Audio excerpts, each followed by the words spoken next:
நண்பர்களுக்கு வணக்கம். இங்கு கொடுக்கப்படும் தகவல்கள் எல்லாம் ஒரு எஜுகேஷ்னல் பர்பஸ் தானே ஒழிய நீங்கள் ட்ரேட் செய்வதற்காக இல்லை.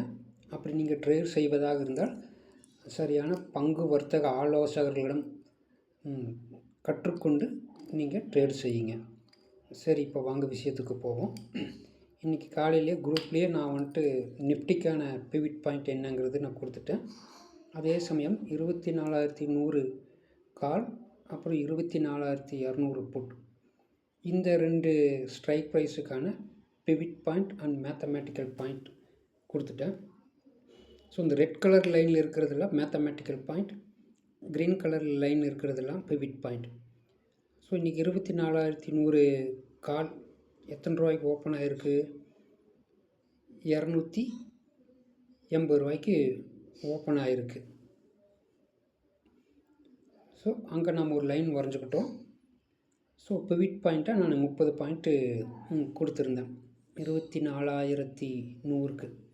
ஸோ அதுக்கு மேலே ஒரு 30 பாயிண்ட் மேலே மார்க் போட்டாச்சு.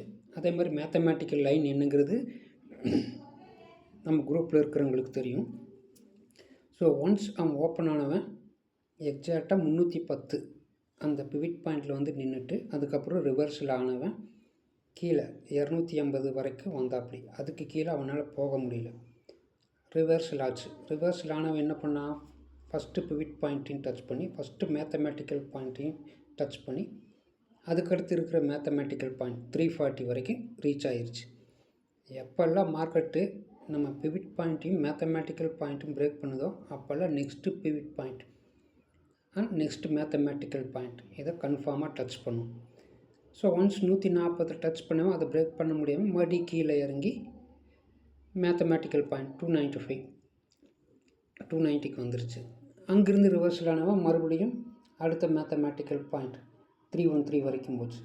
அங்கேருந்து ரிவர்ஸிலானவன் மறுபடியும் mathematical line touch, then again pivot point touch, மறுபடியும் கீழே இறங்கினவன் 280 நம்மளோட பிவிட் பாயிண்ட்லேருந்து மேலே அடுத்த பிவிட் பாயிண்ட் 310 வரைக்கும் ரீச் ஆயிடுச்சு. அதுக்கப்புறம் அவனால் மேலே இது பண்ண முடியாமல் கீழே இறங்கினவன் கரெக்டாக எகைன் எக்ஸாக்டாக 288 மேத்தமேட்டிக்கல் பாயிண்டில் டச் ஆகி ரிவர்ஸ் ஆகிருச்சு.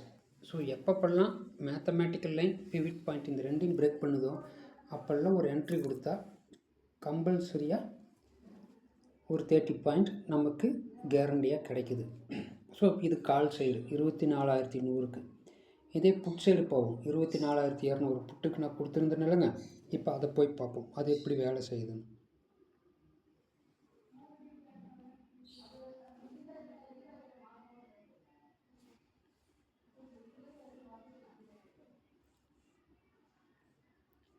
ஸோ இன்றைக்கி மார்க்கெட் அவன் ஓப்பன் ஆனது பார்த்திங்கன்னா 221.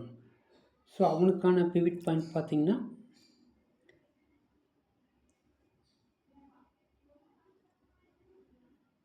32 கொடுத்துருந்தேன்.